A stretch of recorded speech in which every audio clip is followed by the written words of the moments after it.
But today we're going to primarily focus on the heroic, except for the first few, where we will also talk about mythic. So I'm going to share my screen.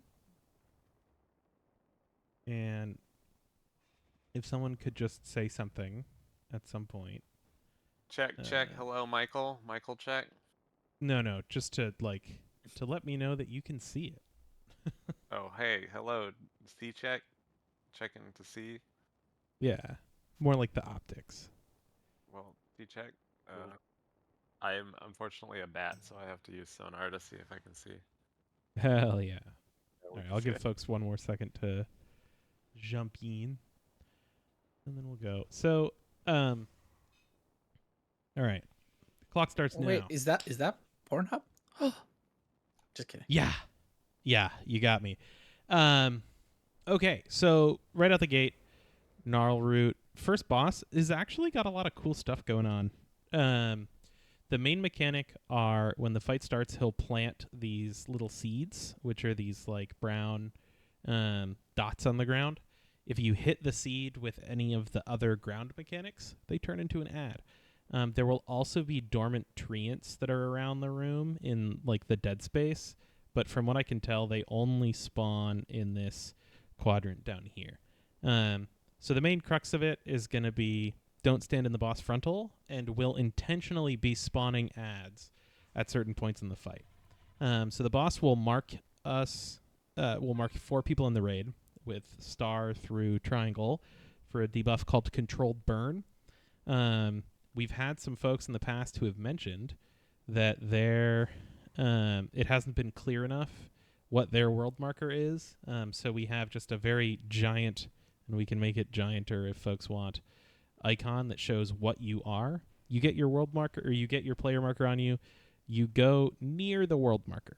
The world markers are indicative. In reality, you want your circle to overlap with 3 of the little lasher seeds. So you want to spawn 3 lashers for star, circle, and diamond. And on triangle, there aren't going to be any lashers you're going to intentionally whiff. We're not going to put triangle on the raid behind the group. We're only going to spawn lashers with 3 of the other seeds. We'll have these ads come up in intermission, but that's just boss damage that we don't need to waste there. There will be a triangle marker here, but there aren't seeds. So if you're triangle, you just have to hit the trees if they're there. If not, don't sweat it. You'll get 2 controlled burns per P1. So the first time it comes out, it's really easy. You just go to the world marker or near it to hit your 3 seeds. The second times it comes out, we're all just going to rotate clockwise around the room. So if you're star, you're going to go stand between star and circle and drop your thing there. You're not going to hit any seeds. You don't have to do that. If you're circle, you're, again, just going to rotate around the room to the right clockwise. Same thing with diamond. So all 4 are intentionally going to whiff here. Importantly, this is going to start to feel really claustrophobic where the raid is stacked, but just don't hit any seeds. Don't hit your friends. This will move, or this will put just crap around the room. That will phase when he goes into his intermission. The stuff on the ground will be gone. We'll split the raid up into quarters. So this intermission is channeling your best Sylvanas impression. It's a burn it all phase. There will be ground soaks around the room, and there will be a bunch of ads that spark. So when the intermission starts, melee is going to be in kind of the skull section of the room, big slamming the ads. For later, for reclears, we might do different rotations of people there for parse fun, but for now, it'll just be melee slamming at the front. All the ranged are going to fan out around the room. We'll have folks assigned to each of the different marker sets for where to go stand. It's not go stand on the marker, but it's go over and soak the little orange swirls that are on the ground. You soak a swirl, you can burn 3 roots. Eventually, you'll burn all the roots. Once you burn all the roots, we would ideally save one of the central ones for last, and we'll count it in. 3, 2, 1, and we'll go, because there's a burn phase. based on the logs that I was looking at from PTR testing, it was anywhere from 2 minutes to like 220, depending on how fast you burn the roots. But that's our lust moment. This is not a lust on pull boss. We lust when the burn phase starts. It's at about, worst case 2:30 into the fight, which does mean if you're a 3-minute class, you don't press any 3 minutes on pull. And we want to be holding our 2 minutes and our 1 minutes for when that burn comes up, because the boss is going to take double damage and he's just going to be rooted. We want to all stack back up. It's very important because we're going to be taking damage during this, but this is an all CDs, pots, big burn. We can, and then controlled burn will repeat. So you just alternate between that big burn phase and P1, and the boss will, again, same thing, round 2. Go drop seeds, fairly straightforward. But the big mechanic is just going to be getting comfy with where we drop our things. This is another boss similar to Echo, where the world marker is an indicator more so than it is your thing must be exactly here. Your priority is to hit 3 of the brown dots, or 3 of the lash. They'll look like little lashers on, like, when we're in the raid. Any questions on Gnarlroot? How long is the burn phase again? I think it's like a solid 30 seconds. Yeah. No, I think it'll matter much. It's uprooted agony. Sorry. Yeah, I don't it's think like it'll matter much in heroic, but the like timers might change 20 in mythic. seconds. 22. Say again, Holy? I was just saying the timer might be different in mythic. This is the mythic timing is right around that 2 to 220 mark. Heroic may be faster, but it's time based. It's not. I don't think it'll actually be that much faster because you still get the same number of controlled burns, like 2 burns per phase, on heroic and mythic. So unless they come out drastically faster in mythic, You probably I would get estimate that it's 3 or 4 intermissions in mythic though. Well, I guess we'll find out tomorrow. Yeah, I think you'll probably get 3 early and then 2 later on. But yes. How far apart is the second burn from the first one? Is it like another 2 minutes? Yeah, it's like 220 and then 5 minutes ish. So it's like 2.5 minutes. So your cooldowns, you'll again run into this situation where you want to hold. Yeah, 3 minutes suck in this fight. It's it's rough. So yeah, but this is like a mythic log, so you could see the timings there. I didn't sample too many heroic ones because I'm guessing on heroic it's kind of just going to fall over, but on mythic it's going to be important that we hold those cooldowns. Any other Gnarlroot questions, guys?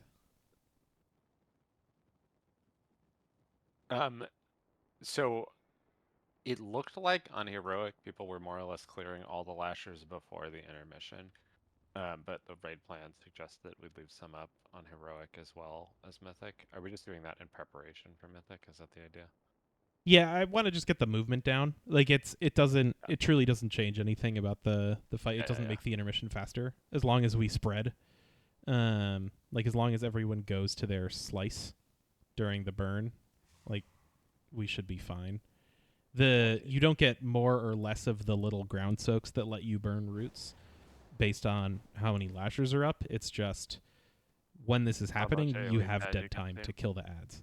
So I was just looking. I only see one tank icon. What are you doing right there with both tanks?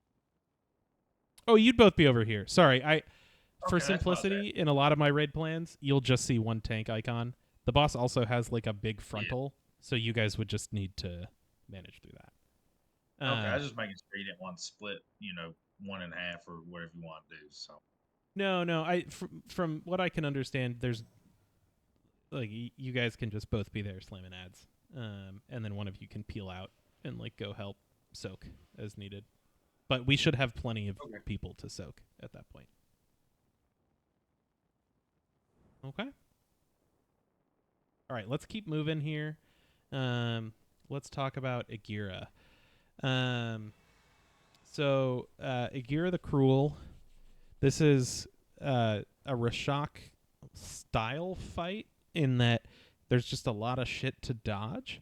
But basically, on pull, we're going to tank the boss where she stands. We're going to turn her around so she's kind of looking back at the wall over here. We're going to have a couple different clusters of world markers. You can think of these loosely as left, middle, and right.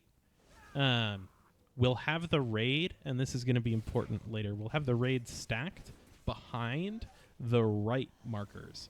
So we don't want to be like all together on the back of the boss like we were on Gnarlroot. We intentionally have people over to the right here. There will also be some world markers out for weapon soaks, which we'll talk about in a minute. But this is our general position. The boss has a frontal. It's not a cone. It's like a line attack. So each of these lines is an individual projectile. You just dodge the lines.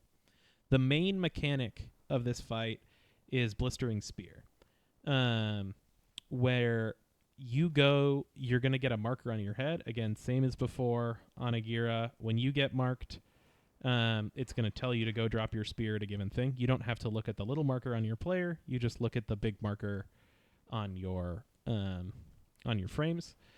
For now, based on damage tuning, it looks like we stack 2 of these up. And so what this is going to do is it's going to do a big bit of damage. It's going to leave a pool on the ground. And you and your friend, so like star and circle markers here, would stack together. Like the markers are spread out for illustration here, but you want to be on top of each other. And then we cleave the spears down. We have to all swap and kill the spears. The biggest thing I think from a prog loss time is going to be folks just not swapping and hitting the spears. But we kill the spears. It unshackles our friends because they're tethered while the spears are up. So until we kill them, they can't move, they can't touch frontals, they can't do the things they need to do. It's like the boss. Do we know how many go ahead. spears go out in a raid of like 20 to 25 people? Mythic is 6 every time. Heroic, I assume it would scale based on size, but I would guess it's about 6 from like 20 to 25 man. Okay. Yeah. Do we know if immunities work on this? Like maybe have a pally like bop someone or a mage ice block? It's physical damage. My understanding is you can immune it, but you don't want to. And we'll talk about why in a second here. Immuning it doesn't stop the thing from spawning. It just stops you from getting tethered. So you still have to kill the spear. There's not a ton of value in immuning it. But good question. So yeah, 6 spears come out at a time. They come out predictably throughout the whole fight. Those 2 mechanics, the frontal and the spears, those are the boss core mechanics. Those happen in every phase. Then you pick a weapon. So the boss will reach full energy, she'll get mad, and she'll try to pick a weapon. Or she'll activate all 3 weapons, which are the 3 things over here. So she'll make 3 soak pools, 1 at each of the markers, or brown dot. And we as a raid need to go soak. It's different. In Heroic, we want her to soak the one we want to use. On Mythic, we want her to soak the one we don't want to use. We eventually have to do every combination, but the general recommendation that I've seen in all of the different Discords is go hardest to easiest, because you want to just get that hardest one out of the way. So on Mythic, we'll soak the back behind us first in the first phase, which will mean she gets the dagger and the axe. Then we'll soak the one on your skull, and then we'll soak the only remaining one last. On Heroic, we're going to do it a little bit differently. We're just going to go around the room. We're going to start at skull. Because it's 1 at a time on Heroic, right? It's 1 at a time on Heroic. And on Heroic, you pick the one you use. On Mythic, you pick the one you don't use. Right. Counterintuitively. So, what does each weapon do? So the first weapon. So if we soak here at X, right? There's a heal absorb that will go out, which will require us to spread, and the boss will do like a meteor style soak that needs to be soaked. So what's going to happen is boss is going to mark some folks with the heal absorb. Those people are going to spread out. Everyone else is going to stack in and soak the boss mechanic. So it's fairly straightforward. We need to have 10 people soaking the umbral destruction. And we'll have assignments in the note for group 1, group 2. Should be fairly straightforward. You can, if we have fewer than 10, it's going to just do a massive amount of damage to the raid. So we got to make sure that we get folks in there. That's combo 1, is the spread and the soak. So we're talking about combo, but on heroic we're only going to have. On heroic, it's one of these things at a time. But Gotcha. So on heroic, for example, if we pick the skull first, she would only have the mechanics coordinated with the skull, which is the soak, right? No, it's the dagger. That's the heal absorb. Oh, sorry. Yes. Yeah. This is So the brown dot corresponds to the jumps. The X corresponds to the soak, and the skull corresponds to the heal absorbs. Yes. Right. So when we soak at X, we don't get the jumps. Okay. So the second combo, when we soak at skull, is going to be the heal absorbs again, right? And it's going to be the jump mechanic, which is looks a lot like the Rashok jump. A single player is going to get marked. That person needs to run out of the group. The boss is going to jump. When the boss jumps, she's going to, instead of waves, she's going to leave this like trail of swirls that look a lot like Rashok intermission. Just dodge them. The boss will do 2 players in quick succession. So like one person will get targeted, you run out, you drop the thing, everyone else dodges swirls. Another player will get marked immediately after. You then have to also run out while dodging swirls. So the boss will jump, and then go back to her normal thing. And we still get spears in the middle of all this. So you'll see there's a lot of spread out, stack in, dodge shit. If you're tethered, you can't do any of that. So it becomes really, really important that we turn and we obliterate the spears every time that we get that combo, which is why we're stacking them up. We just can't stack sets of 3 or people die because it does a lot of damage. So from what I was watching Go ahead. something earlier, it said it doesn't mark the second person for the jump. They don't have time to move. It immediately assigns where it's going to the second person. Yes. So when I did it on PTR, you had to be careful for if you were in melee. Yeah. Because it's actually pretty damn quick how it comes out. Yeah, as she's traveling, I think she's already picks the next person like as she's in midair. So you have you're not going to have time to go like all the way out, but basically just don't be in melee where we want to be. That's a really good call out. Yeah, it happens super fast. I do remember that. Right. It's not baitable, right? The leaps, they're just random. No, they're. It's on a player. It's the but I mean, that's the question I was going to ask was whether it's going to the farthest player. Yeah, it's either it was weird. It was the furthest or like second furthest player. Interesting. Yeah. Like the first one will almost always be like a range that's standing out, and the second one will probably be like jumping back into like ranged and or melee. It prefers someone out here. Yeah, it prefers someone in the back. And then the third combo is just again, it's the other 2 mixed. So in Mythic we'll have 2 sets of each mechanic. In Heroic we only have to deal with each mechanic once. So the boss soak, the spread, and the jump.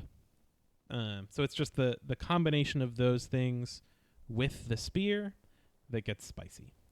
So on Heroic, again, we'll just soak skull, then X, then brown dot. On Mythic, we'll go X, then skull, then brown dot.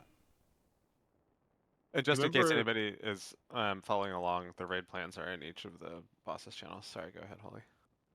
I think you get a debuff, right? If you soak, so you need to make 3 groups. I guess Soak just their two. weapon. It's 2 groups. Okay. Yeah, it's 2 Not groups. the tank soak, but I mean like actually selecting the weapon.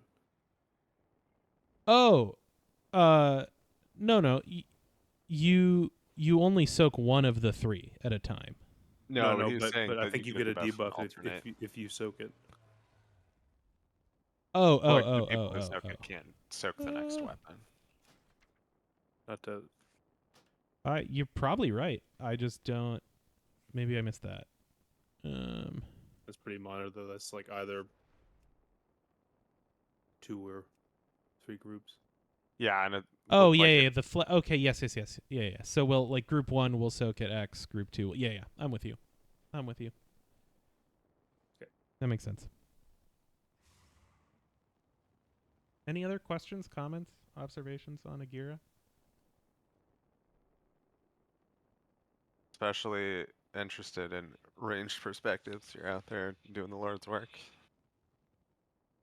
And I know Ferris mentioned they're in each channel, but just a quick plug, they're also in the Raid Plan Links channel, just consolidated. If you don't want to go to each one.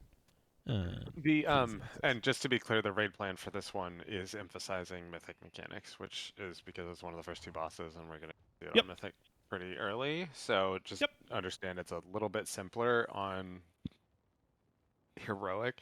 One question I had is whether there's any positioning to try to take advantage of the farthest or second farthest player thing, whether range should be stacked, whether the person should be going to an assigned spot, anything like that. The first person part. We generally just want to be stacked from because of how frequently the spears come out. You kind of just want to be stacked behind the markers. Before the jump is coming, we can just take a couple steps back. It's fairly forgiving, the jump.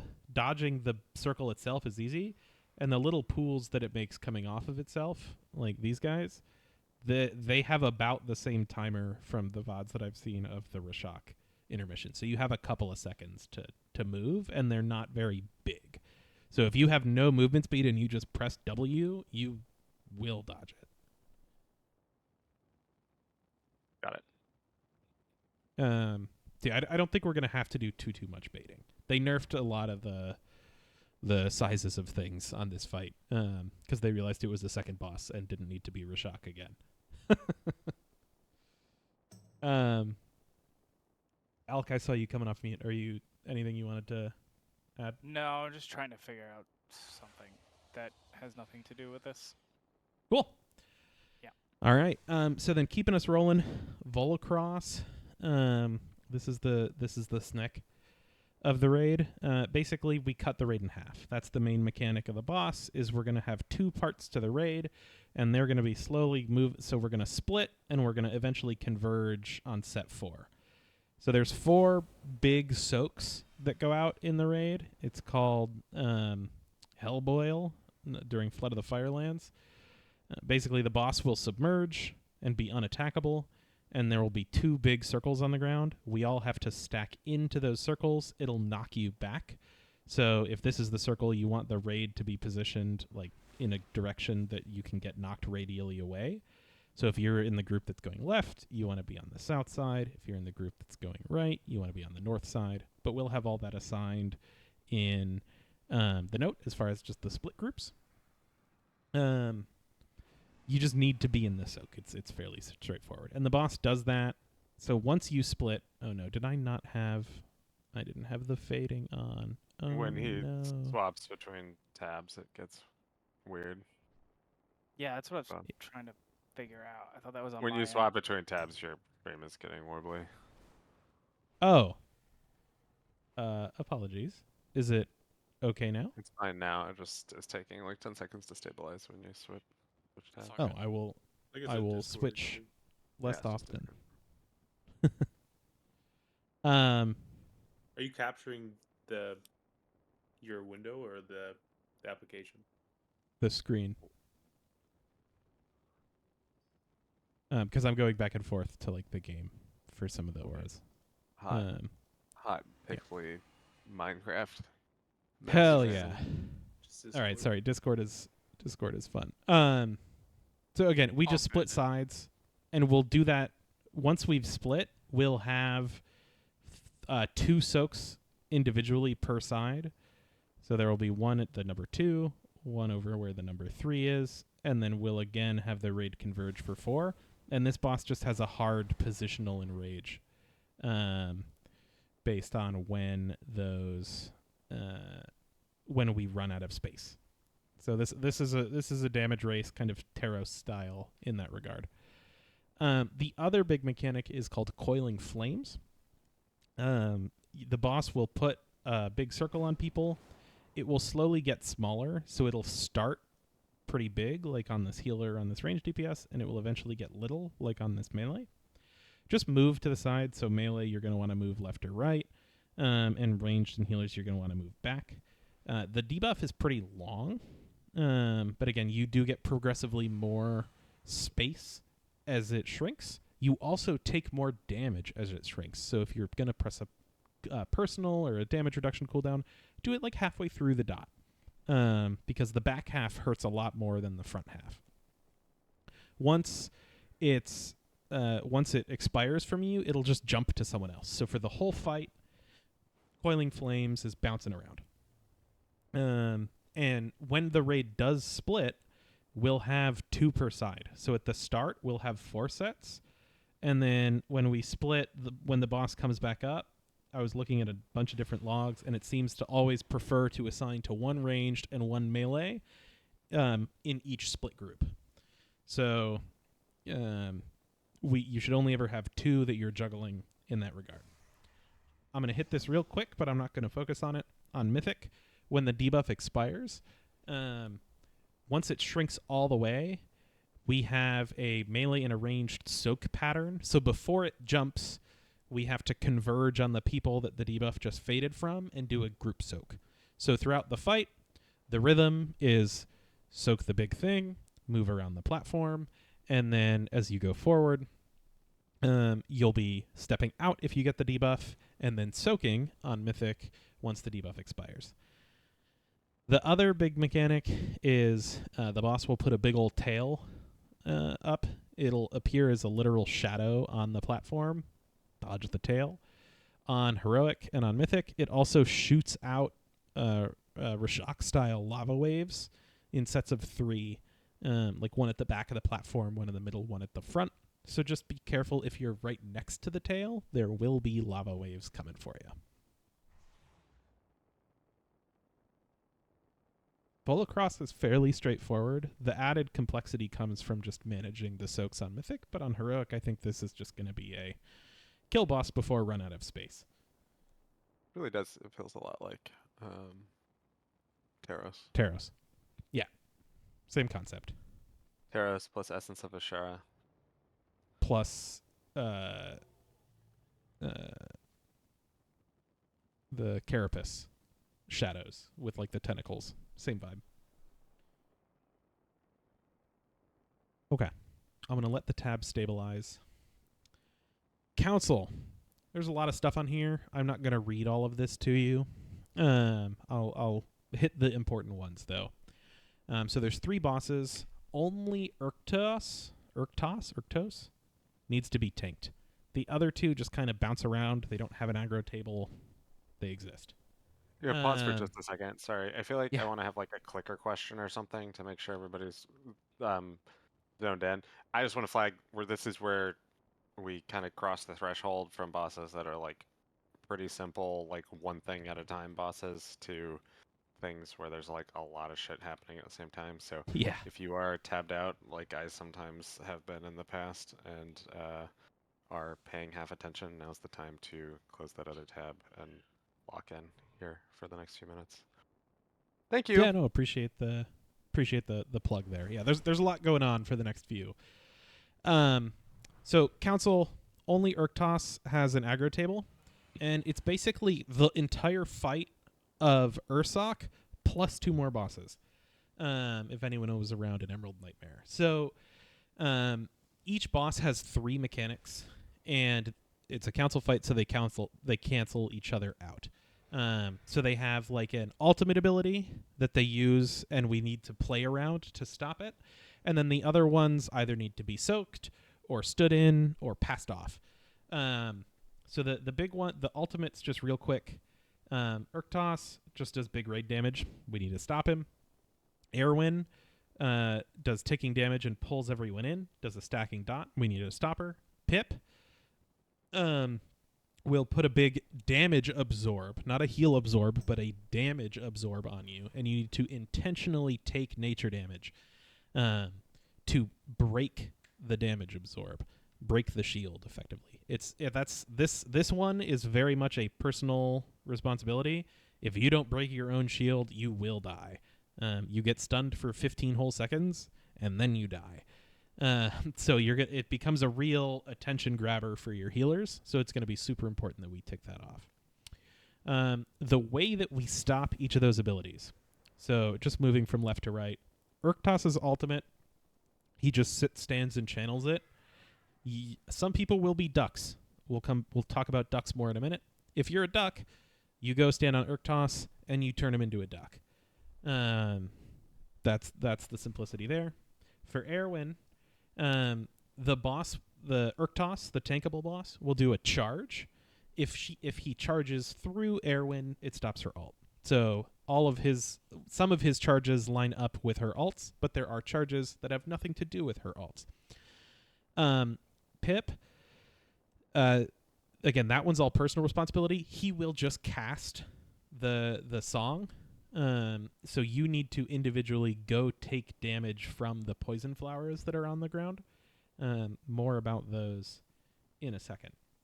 The rest of this is there's a tank frontal, there's shit that's on the ground, and there's a poison dispel. So poison dispels are valuable here, unless they recoded it as magic. I thought it was actually poison. Yeah, it's actually poison. So if you're a class that has the ability to dispel a poison, please Nick, make sure this you're is your time to taking shine, those buddy. talents. Yeah. So we'll actually need a poison dispel there. But the big thing that's going on in this fight, in addition to the charges, and we'll have assigned soak groups for charge, and it will be very apparent to you when you're soaking a charge. So when it's your turn to soak the charge, you will have a big thing on your screen that says soak the charge and a countdown for when it's going to happen. All you have to do is just get hit by it. So the boss will turn and face a direction. When he does, if you're in the group that's soaking, it'll pop up. You go get hit. That's it. We'll have what I assume will be 3 rotating groups based on the frequency they cast the charge, but we'll adjust that as required. The other big thing that people are going to need to be heads up about is being a duck. When you're a duck, you turn into a duck fully. It's polymorph. You're not doing damage. You get a vehicle UI. Your action bars are gone. And when you're a duck, you kind of have a workflow of things that you need to do. You have to eat a poison flower that's on the ground. So throughout the fight, the raid will look something like this. We'll be tanking this guy. Pip will be faffing off doing his own thing. Erwin will be on the edges. She jumps around. There's no rhyme or reason to it. We'll loosely move the bear onto one of the other two, depending on who's at higher health. But this is, if you're a dot class and you have spread cleave, it's your time to shine. So the room will look something like this. You will become a duck. Someone will become a duck. So if you're a DPS and you become a duck, now you're a duck. You have 12 seconds of being a duck. How do you not become a duck? You have to go eat a flower. If you run on top of a flower while you're hungry, you'll make the flower go away, and you'll unlock the ability to dispel yourself with the ability preen. So you become a duck. You have a movement speed button. It's called quack. So you quack, you eat a flower, now you're done being a duck. When you dispel yourself, if you dispel yourself near a friend, they become a duck. And Duck the cycle contagion. continues. Right. Importantly, if you're a duck and you dispel yourself on Urktos, he becomes a duck. So we have to do that we intentionally have to, in some instances, extend being a duck so that we can deny his charges, because they don't always line up. So the pattern that looks like Rage is this not really charges. convoluted flowchart. Sorry? Rage is not charges, right? Yes, yes, his ultimate, his rampage. Yes. So there's this really long thing that I've gone into the logs and figured out what you have to do with each one based on the timings. The short version is when you're a duck, you will have a couple of things on your screen, and you're not doing damage during this time, so you'll have your duck thing that tells you who you're gonna currently turn into a duck if you dispel them. This says warrior, priest, but it would say like Asaraf, Codex, Bid, whoever it is, right? And right in the center of your screen, it'll tell you what to do. Don't extend on Bid. Like, go turn Bid into a duck. So what you would do is you would go eat a flower, you'd have your flower, and then you'd roll over to Bid, and you'd dispel yourself. Bid would now be a duck. There are very specific times in the fight that we want to extend, and importantly, there are also very specific times in the fight where we don't want to remove all the flowers. So on your screen, it will either say extend, and it'll tell you who to extend on. So it'll look something like this. For council, so we'll have our assigned soak groups, and then it'll say extend on Revwing or extend on Bid. So your job is to go find that person and turn them into a duck. We'll have a world marker down that's generally the like, if you're the person that's supposed to be a duck, go over there. Or it'll say clear less. If your screen says clear less, then you need to make sure that there are still flowers up at the end of your thing, because that's about to precede the thing where we need to force ourselves to take nature damage. On paper, each boss's mechanics are relatively straightforward, but managing the charge soaks and being a duck all while doing damage to bosses that are kind of spread out will feel like a lot. This fight looks super cool. I'm excited to try it, but just making sure that we're being heads up and knowing, am I extending? Am I clearing?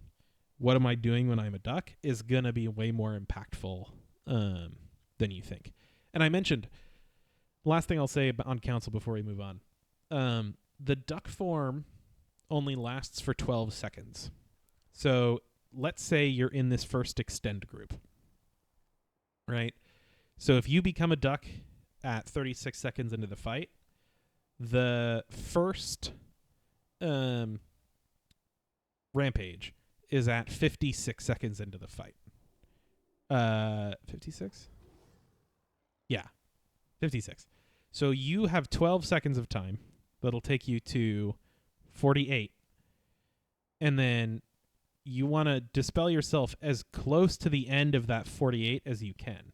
Because we don't want to have to turn one person into a duck and then have them turn another person into a duck. It just becomes a whole thing. You be a duck for 10 to 12 seconds. Yes, you're not doing damage, but that's okay. It's either you or someone else not doing damage. So if you're a duck, sucks, you're a duck. Wait until your debuff is about to fall off. Pass the duck to the next person. The fewer times we have to pass the duck, the better for the raid on the whole.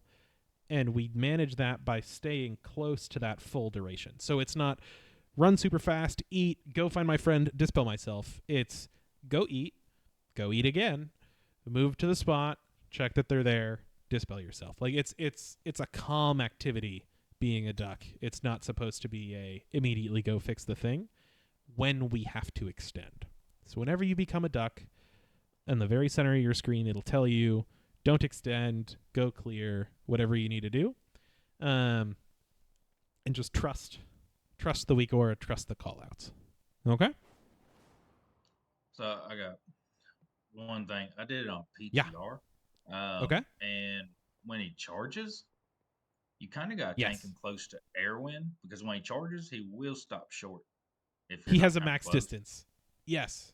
Right. Yes. So if you try to put him on like Pip and Airwind's real far away, to equal out their health pools, Mm-hmm. and he goes to charge, he will stop short. Figured that out the hard way. Yes. No, that's a great call out. So before each of Airwind's ultimates, do I have the fading on? Yes. Okay. So before each of Airwind's ultimates, which again she'll do when she's at high energy. So to your point, at like 80, 90 energy, we should be looking to position Urktos near Airwind. Or centrally so that we can be flexible, because sometimes she'll jump right before she ults. So the timing there can be kind of rude. So the bosses each have an energy bar. When they reach full energy, they cast their ult. So it's going to be fairly easy to tell, hey, Urktos should be near Airwind now, or hey, Airwind just ulted, let's put Urktos on top of Pip so that we can get cleave there. It's going to be a flexible dance. But no, We also just good call out. a lot less HP, so you can catch up. Yes. Yes. And as we're doing that positioning, there's a frontal that's going on. And tanks, I think one thing that was interesting is the timing of this. It means we should have like an ABBA pattern. Because when he comes and does like the next one, it's gonna end up ramping itself up. So the debuff is fairly long. So like both of these debuffs fade fairly close together. So it's better than like taunt, take the frontal, taunt, take the frontal. I would just go ABBA from what I've seen in the logs. So it would be like debomb vest debomb. I wonder if there's a good spot for Vest to bubble taunt in there too. Potentially, yeah. I mean, this like the second one of each of these would probably be good. My guess would the second one or the fourth one would be the best ones because they come pretty close together. But I haven't looked too much into immuning on this boss, just because it's the whole thing. Does this do these timings have any sort of impact on like HP? So like it's like hold DPS so we can get the timings right, or is it like no? All the is what it bosses is? are active from the start. The timings are the timings. Do your damage. I wonder if it's going to really get screwy sometimes with like turning multiple healers into ducks right before bad event happens, and then we just win. We should I wonder if only they just ever don't be get like ducked. the act of passing your duck. Only ever one healer, I think it's targeted as a duck. Yeah. We shouldn't have like 5 people turning 5 other people into ducks. 3 people will become ducks. They'll pass it to one person. Off we go. Important question: that's can a duck soak for the tank charge? Yes. Okay, cool. And they also have to die within what 3 seconds of each other, I think, something like that. Yeah, similar council style. There's the 5-second grace period where they all have to die together, or they have a very fast B-res. The timer is quicker on Mythic. On Heroic, I think it's more forgiving. Yeah. Upon reaching 1 health, they'll start casting a battle res. So they come back at 50%. On Mythic, they come back at full, and it's a wipe. So, yes, it's fairly unforgiving, to your point. Okay. That's council.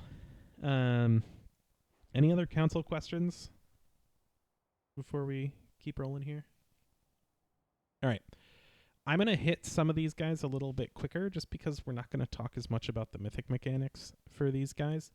So Larodar is a process flow in a boss. This is a very cool iteration of a healer boss, but there's a couple things that has to happen. So there's 2 phases. P1 is all about damaging some stuff, killing some stuff, and then healing it. So we're all going to become Nymue, on this boss. We're all going to channel our inner vacuum. The way that we do that is there's going to be some triads. We have to kill them. Right after you kill them, they're going to do a little AoE at their feet. Once those ads are dead, they're going to turn into like withered versions of themselves, charred versions. Those we need to heal those up. Once they reach full health, they turn into a renewed treant, and they'll start healing the seed in the middle. We'll talk about the seed in a minute. While they're healing the seed, they're not healing it, they're transferring their life to it. So depending on how many we actually got to full, we may need to continue to heal those trees so that they can actually heal the seed up. So it's not a top it and move on. On Mythic, it looks like we may need to continue to keep those trees alive to get the energy into the seed in the center. There's another thing that... Oh, sorry, go ahead. I was gonna say they take raid damage. They take Like, raid so damage, and they if they spawn channel underneath 5% of their health per second into the seed.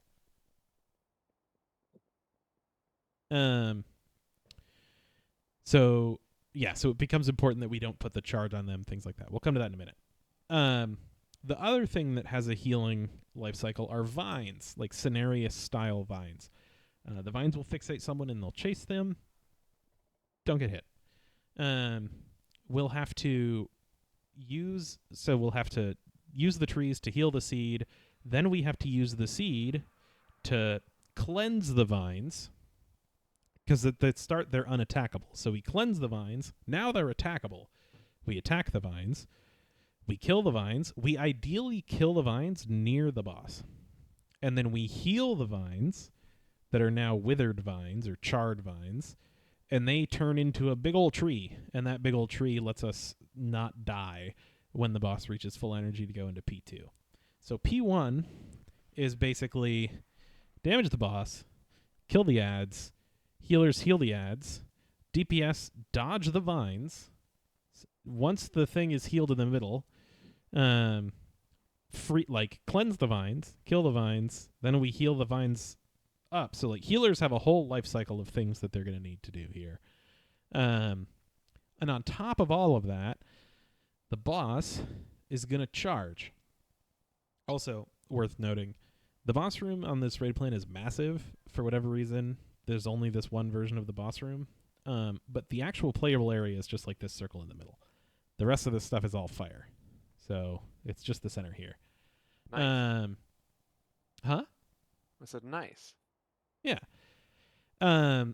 So the main mechanic of this fight is as soon as you pull the boss, there's fire on the ground.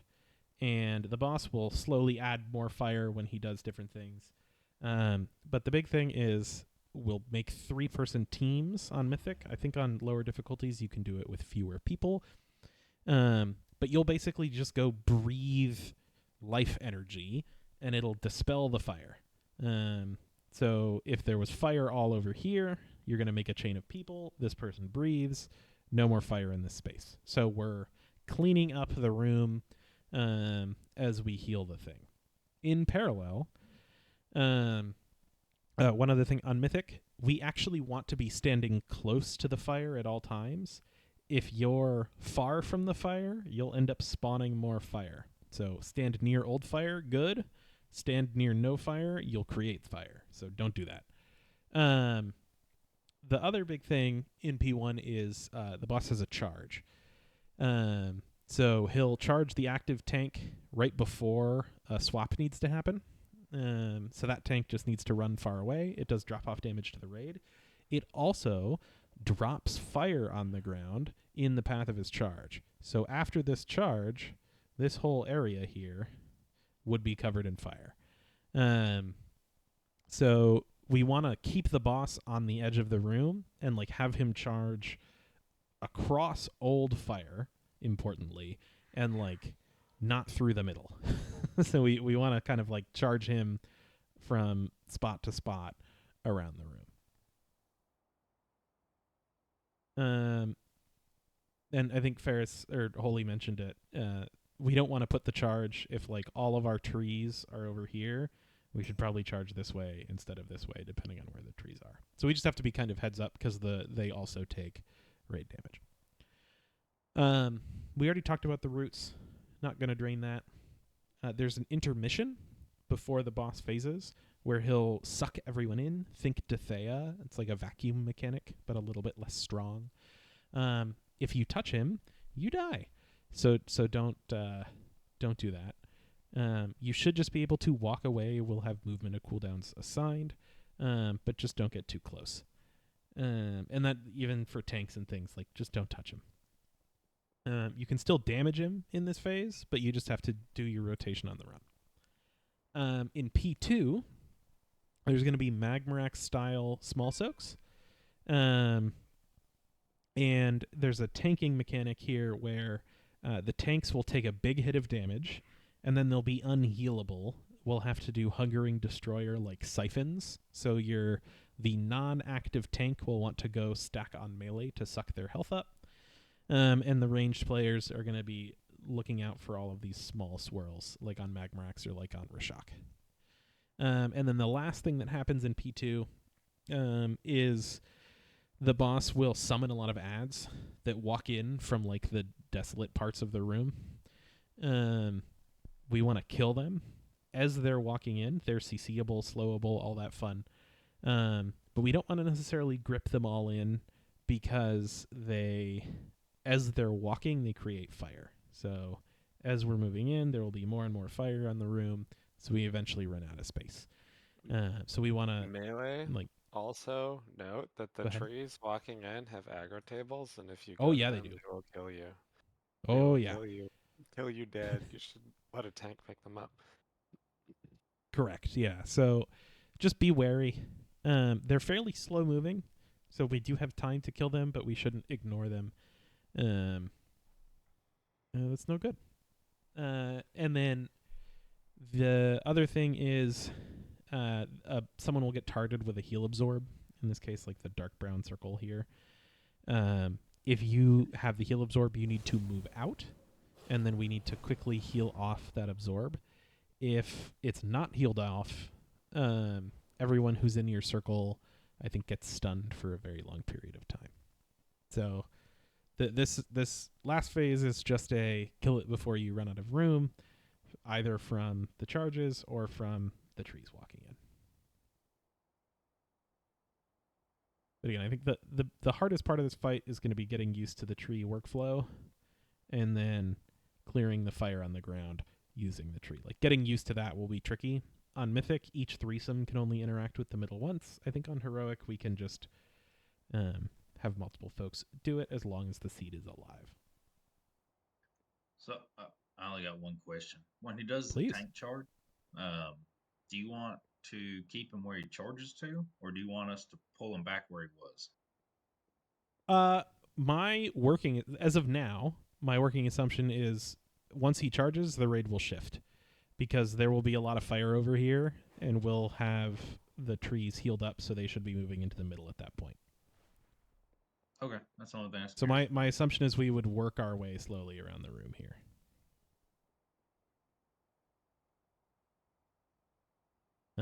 But again, if prevailing strats change, we'll keep an eye on logs. We'll mix it up. Okay. Moving on in the interest of time to Nymue. So Nymue, there's a theme in this raid of you can interact with the stuff that's on the floor. Nymue will draw patterns on the ground. They can be kind of intense. If you walk over the green line, you'll get a dot on you. It's a fairly hard-hitting dot. If you walk over multiple lines, it stacks. So this fight is all about managing your space and not suiciding yourself by walking over a bunch of lines. It doesn't do a ton of instant damage, but it does put a really heavy short duration dot on you that will blow you up. The fight forces you to cross the lines, so it's not a never cross situation, but it's a cross reasonably and use the puddles that are around the room to not take stacks as you cross the lines. But basically, the boss stands at the front. She doesn't move, but melee and tanks will be up at the front. Tanks have to move out for a drop-off mechanic, and just do your best to not cross lines. The other mechanic that has positional requirements is called Impending Loom. The boss will make these little lines that move radially away from the boss. So like this one will just travel out. You want to just dodge them. They move at like different speeds. So in this example, the ranged team would wait until this line passes such that they can go around it without crossing the loom line on the ground. So it's just it's Frogger with more steps. So she'll intermittently cast those. It's ground denial. Just don't get hit by the beams. The boss will do big damage to the whole raid and redraw the maze a couple times throughout the fight. When she redraws the maze, watch your feet. We may have to reposition, but just make sure that you're using your personals and we're assigning cooldowns accordingly. For Nymue, there's two main debuffs or mechanics that go out. The first, or I guess not debuffs. Let's call them flowers. There's two flowers that go out. You need to smush them. Different amounts of people need to smush different things. So the flora, the violent flora, one person needs to stand on it. If ever anyone isn't standing on it, the raid will take a massive ticking damage every second. So 1 DPS, if a flora spawns, you need to go out and you need to hang out on it. It lasts for a while. The other flower, which is the reclamation flower, or no, not the reclamation flower, the growth. This thing, I forget what it's called. The growth is a group soak mechanic. So this one person needs to stand in it and it won't do massive raid damage every second. This one, it needs to be soaked by a group. If not enough people soak it, it will do massive raid damage in one big pop. So there's a lot of just moving around. Or you get a 300k DPS dot from here and a 100k DPS dot from here, and the line's on the ground, and spoilers, you die. On Mythic and Heroic, once you've finished smushing it, it will pop a couple seconds later. So you smush. Now you're done. It'll put like a swirl mechanic on the ground. So you move in, smush the thing. Once you're done smushing, move out, or it'll explode. Truly rancid verbs. Huh? The truly rancid verbs. All of the verbs here are fucking gross. Smush, With pop. Yeah. Apologies. So we already talked about the tank. Oh, go ahead. Is it? I think you might have the two swapped. Either way. Okay. It's very possible. The growth and the flora. Yes. No.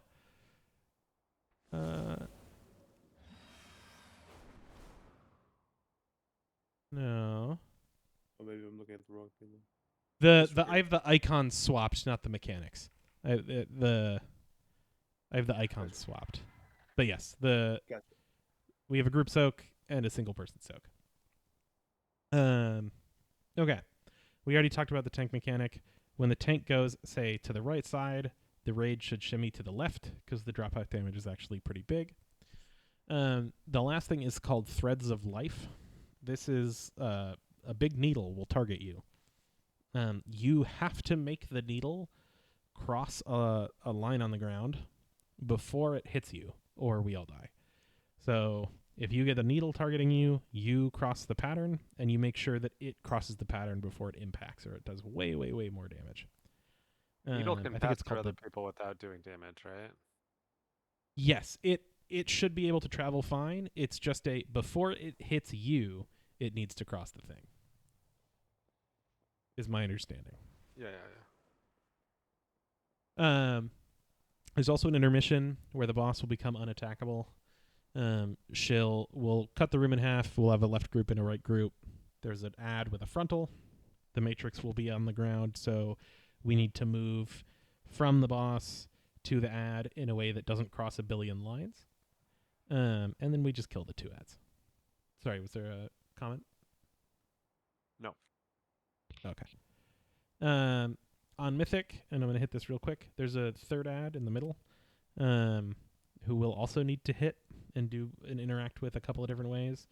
So when we split, we'll still split sides and be responsible for the individual ads, but we'll also have DPS trimming the central guy, as I understand it. I didn't find any good log examples of this, but there's just a third ad that looks like a very spooky A big blue dome. coalescence guy. I think, Yeah. I think I read something about this one not being in its final form in the mythic testing or something. No, it That's wasn't. It was not. Yeah. There's no pictures or logs of this. But going off of the journal, there's a big old thing, and it channels over 30 seconds. And if we don't slay it or suppress it in that time, it will slay us. Basically, certain people will get marked. They'll enter the dream, quote unquote, and then they'll be able to attack it. So, like, say 2 range DPS from this side can get it in 1 melee. Those people have to turn and kill the big guy, is what I am inferring, but I won't know till we see it in practice. Okay. But that was Smolderon, mythic 'cause I'm- only, that third eye. That's mythic only. Yeah. On heroic, we'll just split, kill the ads, come back. All right, Smolderon. Oh, this fight looks awesome. So, Smolderon feels very Magmaraxy based on the layout of the ground and the way that we move. We take the boss to the edge and we slowly move around the room. There's a mix of a lot of different things going on here. The first is called Brand, which is the tank mechanic. We'll split the raid in half, and we have to soak. Like, half the raid will have to soak the thing, and half the raid will be dropping their own personal circles. So we'll have 2 groups. If you aren't overheated, you're soaking the brand. If you're soaking the brand, you shouldn't have overheated, is generally the pattern. After the tank soak, we want to make sure that we're repositioning ourselves behind the boss, because shortly after each soak, the boss will quote-unquote target random players, but we can bait the fire behind where we've already been as opposed to where we're going, so that we don't lose space in a bad way. So generally, we want to be behind the boss, and we'll slowly be rotating. So after you soak, reset to behind the sucker. Tanks, you guys have to run away. So after the group soak is on you. After the group soak, you flee. And it'll do 2 million drop-off damage. So it's a 2-part tank mechanic. Overheated is the other thing that happens. I'm going to talk about the big example, and then we'll talk about the little example.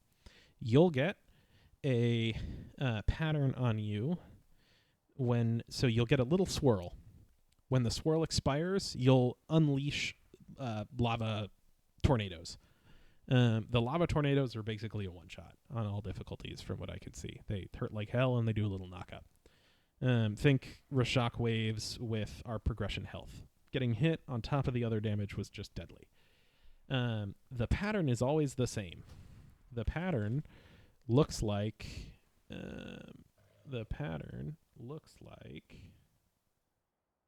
this. Oh, I have it linked to only load an encounter. Hang on.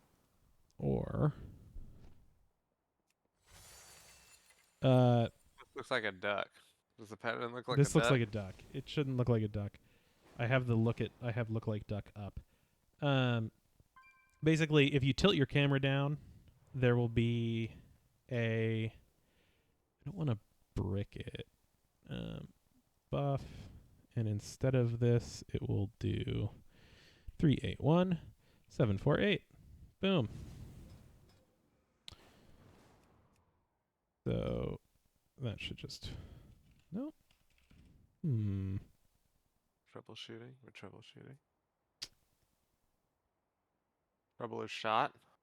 Trouble is shot. It's not worth the time. Basically, you'll have a big old map on your screen. If you tilt your camera straight down when the mechanic is coming out, there will be a line that you can aim with.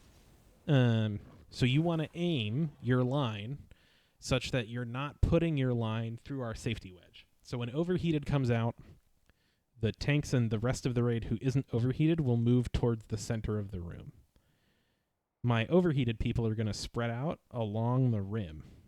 And you're going to point your camera straight down and position yourself such that the arrow in front of you and the arrow to your back right and back left aren't passing through the person next to you and aren't passing through the raid. So it's always this 3-part pattern. If you're a clock-minded person, it's 12 o'clock, 4:30, and 7:30 are the times. So your weak aura will pop up. It'll show you, hey, here are the things, and you just have to dodge. I don't know why. Oh, it's because of this. Yeah. So it'll look like this. So you'll get the debuff on you. This thing will pop up. Tilt your camera down, and then aim. Not move your character, but like spin your. Like, don't move your camera. That doesn't matter. Spin your character. So like hold right click and move. So you position, you spin yourself, make sure that you're not pointing at the group. But this only pops up when you have the debuff. The idea is basically like Jailer when we were doing the lines and we were lining up so that they just shot off in harmless directions. That's what we're doing here. Or like Lords of Dread, same concept, right? Yeah. When you dispel the thing, don't explode. So this is going to be the hardest part of the fight, is like getting that positioning down. So if you get overheated, you go to the edge. If you don't get overheated, you're stacking in the safety wedge. And there's frequent overlaps of overheated and the tank soak. So this one's going to be less defined of like a solid group 1, group 2. Because we can't control who gets overheated. So there may be some that's like anyone who's not overheated, soak the thing. And people are just going to have to be very aware of that. But that's the main mechanic. We'll slowly lose space in the room. As we lose space in the room, the boss will leave fire behind. We'll move around the room in a circle. P2 is an intermission. At the start of P2, you get...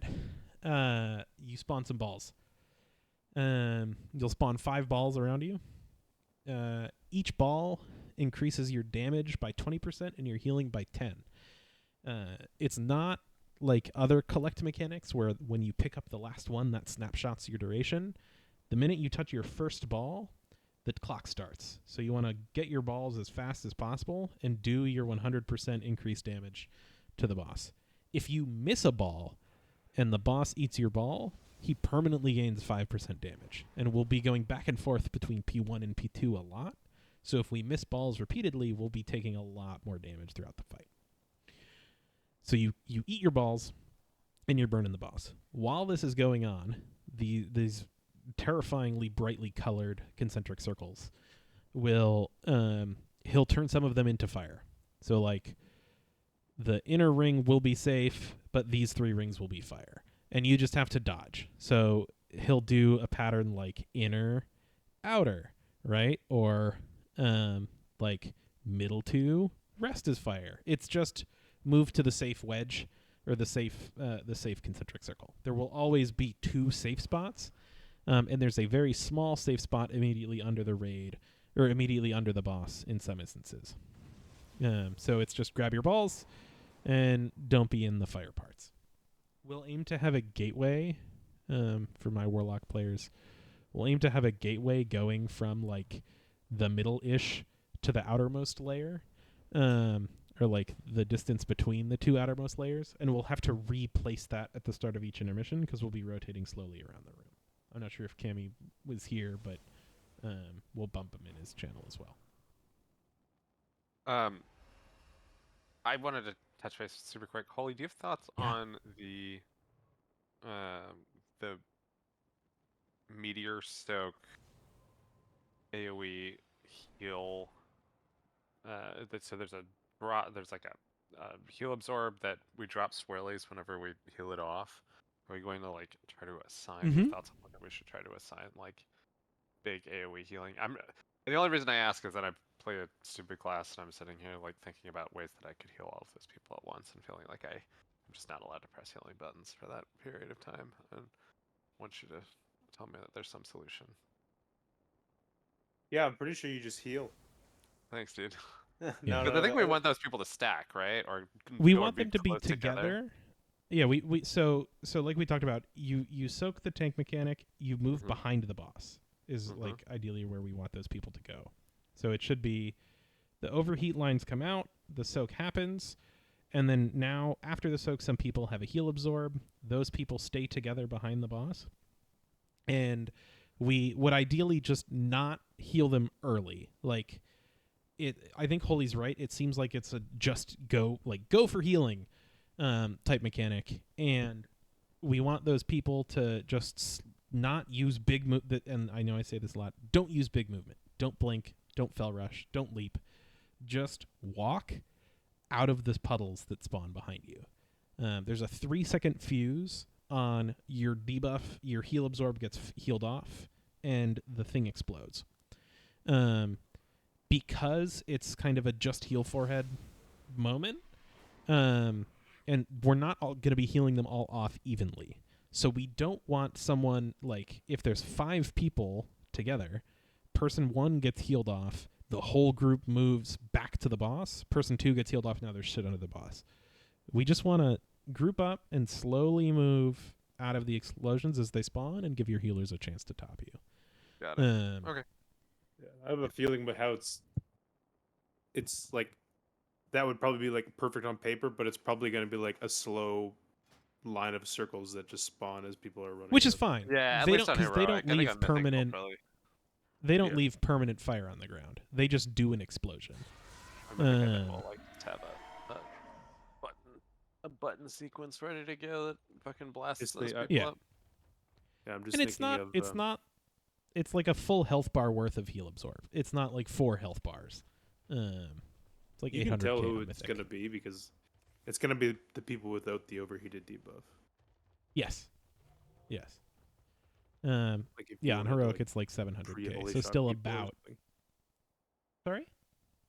I was just saying if you wanted to like, if you because the overheat goes out and then people who don't have overheat are going to be the people who Will are have the soaking, heal so- absorb. So Yep, that's what I was saying. that's You correct. could, like if you throw out your holy shocks and stuff, or that goes for anybody like atonements and Mm-hmm. renewing mist. You Yeah. throw them on the people preemptively, so you know they're gonna get hit. Throw them on preemptively, but don't blast them before we get them behind the boss. Like it's DPS is going to have to move quick, but we also have to be disciplined in not ripping our healing abilities too soon, or we'll have fire everywhere. You want to stop me? You're gonna have to fucking kill me. I'm just curious. I'm curious on on that though, because if you this is like more detailed, but if you're healing somebody, like if somebody has to move, stack in a tank soak, move again, get healed, then move again, why wouldn't you just stack for the tank soak, get healed, then move once? You know what I mean? Because it often overlaps with this. So there's shit everywhere. And the safe spot is often going to just be through the boss, from what I can tell. We'll keep an eye on, does it make more sense to have the whole raid, like my overheat people are out, everyone else goes into stack, we heal it off there, and then we move, versus the other way. I think either's viable. It just depends on how fast we can heal the stuff off. But no, I think it's a really good point. That's not something I thought too much about. It'll probably We'll take a look. and yeah, because it'll probably end up being similar to Rashok, where like you front load everything. Mm-hmm. Maybe I don't know. And just like insta heal it off as it pops. Yeah, that's another way. Yeah, we'll keep an eye on what people are doing and adjust accordingly. Great, thank you. All right. In the interest of time here, because I know I'm already long, we're not going to talk about Frack. Just go watch the video in the channel because it's all supposition at this point anyway. The last boss, there's a lot going on here. I'm going to zoom. So it's a dragon riding boss. There's 3 platforms. First platform, he's a moonkin. Then he has tree abilities. Then he has all of the abilities. On Mythic, he's also an owl. On every platform. So, but on Heroic and below, the main thing that's going on is there's certain different mechanics on each platform 1 and 2, and then all the mechanics together on platform 3. We dragon ride between the platforms.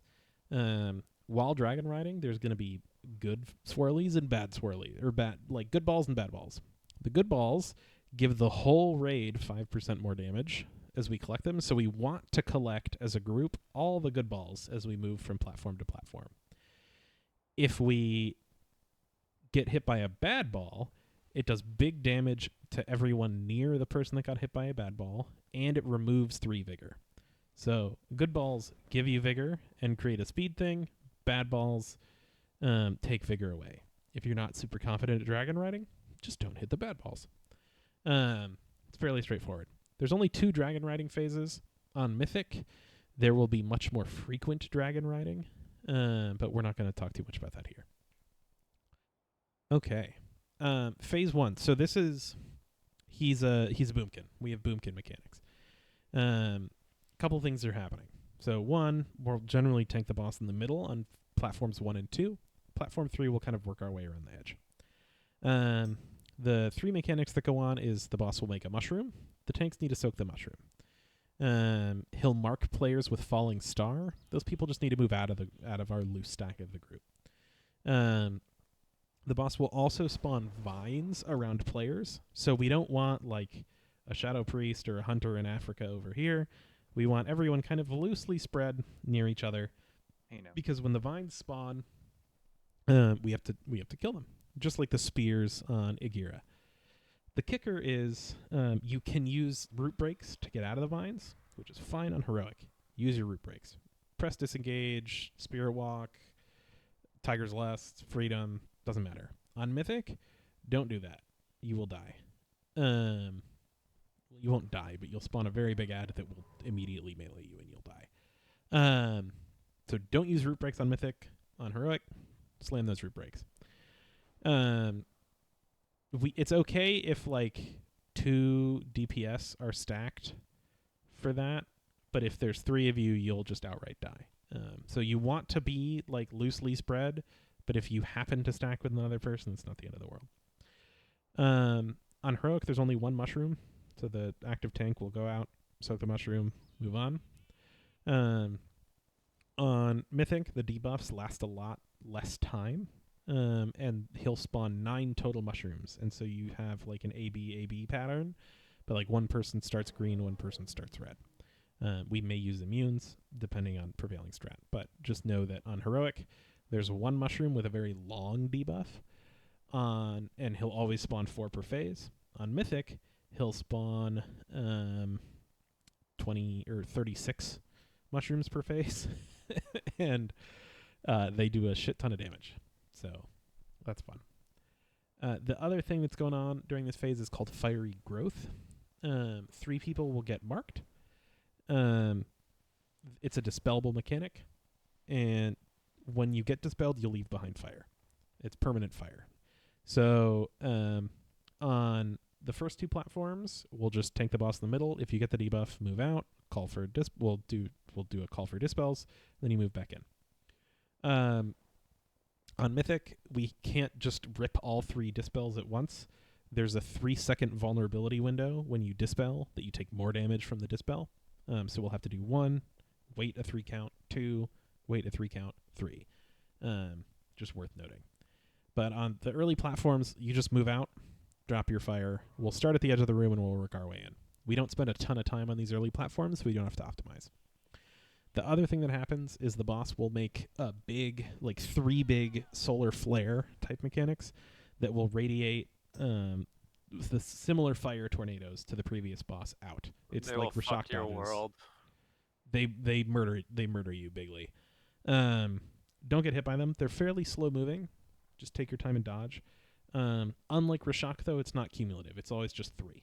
So just dodge. He'll turn into a Moonkin twice on that platform and do this twice for platform 1 and twice in platform 3. He'll also just be doing raid damage while this is happening. So in addition to dot, like you're also just taking a lot of ticking damage during this. So truly getting hit will just kill you. That's the whole Moonkin phase. The tree phase. So after this we'll dragon ride to the next platform. Boom, we'll land. We'll all be doing. I think it's 50 to 100% increased damage depending on the phase. The boss will have a big shield, just like the Razageth shield. We have to break it or we die.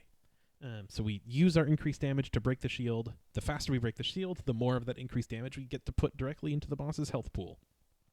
So we just do that twice. Phase 2, there's no more Moonkin mechanics. Instead, we have tree mechanics. So we still have the star and the mushroom and the roots. We still have those. We just don't have the fiery growths or the solar flare things. I think we still have the fiery growths. I always bait myself on that.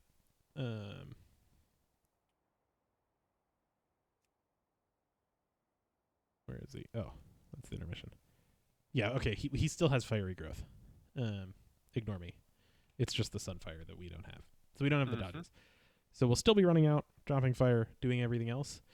However, instead of the big beam dodges, we have seeds. He'll put seeds on the ground.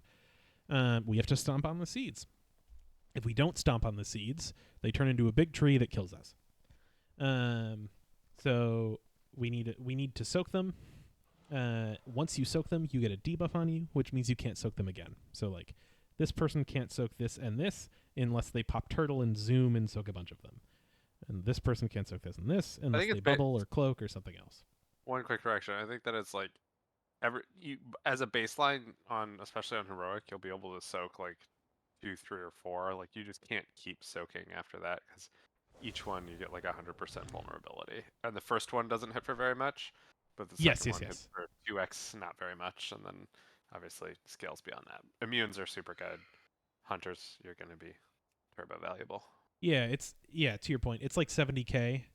So I think if you soak more than 3, you'll be hurting.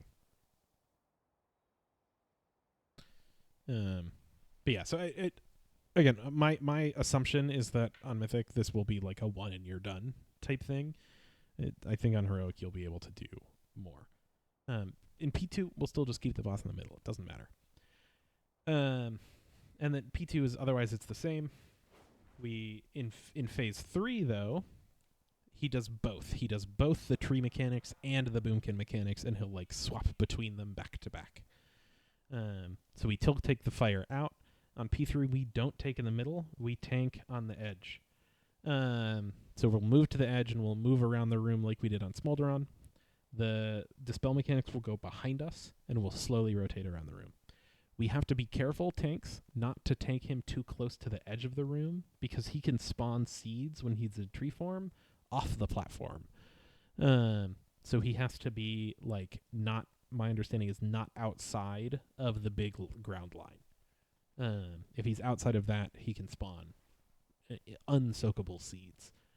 But that's it. There's no new mechanics in P3. It's just all of P1 and P2 together. So there's some weird overlaps of the roots and the stars and the seed soaks and the sunbeams, but at that point you've already seen all of it. It's just putting it all together.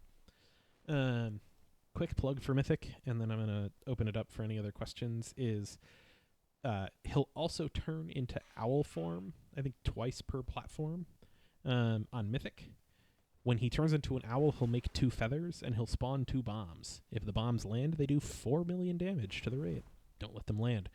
So we'll have assigned people. They'll go get a feather. They'll fly up. They'll catch a bomb, and they'll land back down. When they land, they do 400k damage around them. This can also hurt the boss, and it can hurt the roots on the raid.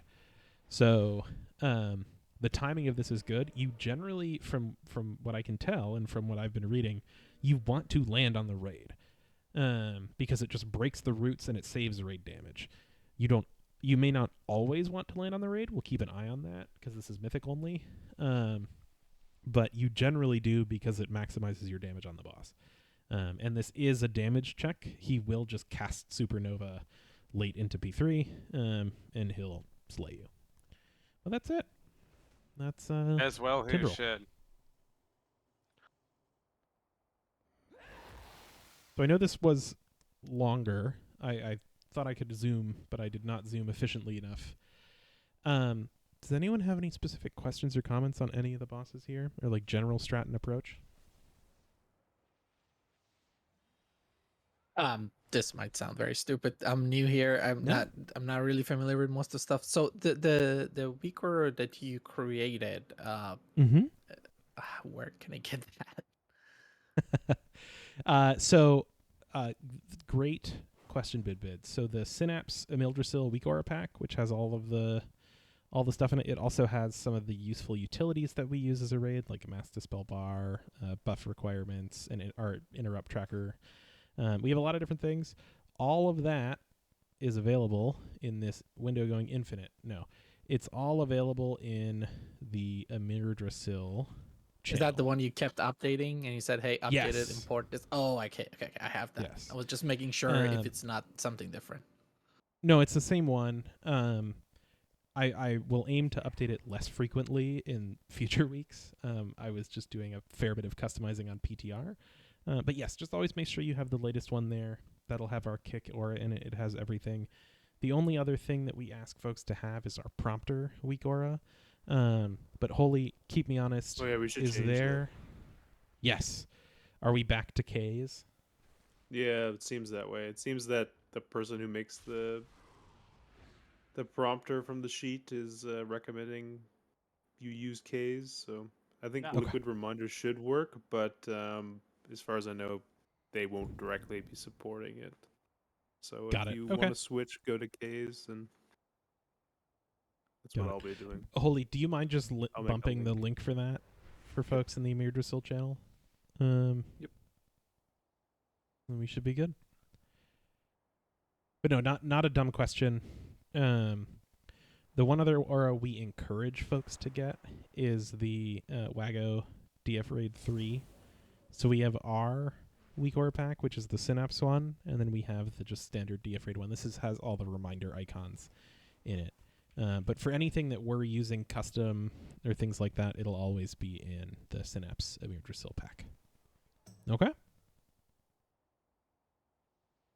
So don't download the method or echo kind of things. Just trust the weak aura from the guild. Yes. If Got there's big tech in the method or liquid pieces, we'll usually just grab the specific auras that we need and pull them into the big pack. So that you don't, like, we know we're all on the same version of the thing. We're not dealing with, like, oh, I'm 2 versions behind on liquid or whatever it is.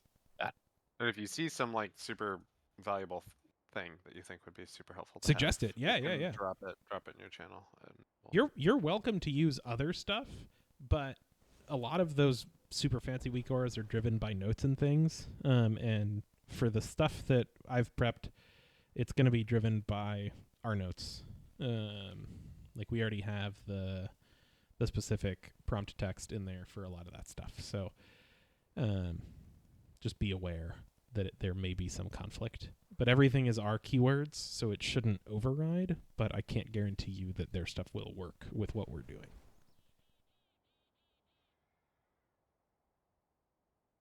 Okay. Any other questions, guys? Appreciate everyone showing up for this. I know this is always a lot of info all at once. Yeah, no, I'm just going to encourage folks to participate in the channels. If you have questions as you're like reviewing either the VOD from this, or you're reviewing POVs or logs or anything, and you have anything you think could assist other folks, if something helps make things click for you, don't hesitate to share it in the boss's channel. I think the whole point is that spread We're a the team wealth. progressing. We're not a one-man show. On that note, if you have a question about it, somebody else has the exact same question about it, and so don't ever feel like you're dumb or you weren't listening, or because I mean we just talked for an hour and there's gonna be stuff that Rev said that you won't remember, there's stuff that Rev said that I won't remember, and so it's okay to ask and learn, right? Let's have So- some fun. Let's Hell do yeah! No, it. this tier is looking juiced. So, real quick, last thing, our current plan for Tuesday. So our initial plan is we're gonna zoom our way through normal as fast as we can at the start of raid tomorrow, just so that we can get a head start on tier. And then we're gonna pivot to heroic. We're gonna be zooming our way through heroic. If we hit any particular walls, we may take a beat and reassess. But the main focus tomorrow is going to be getting as much tier as we can on people as possible. Our goal for Thursday will be to finish out the heroic clear. We won't spend more than half of raid on that. No matter what, we'll be pivoting to mythic after break. Our goal will be to down Gnarlroot week 1 here, just so that we can get the ball rolling.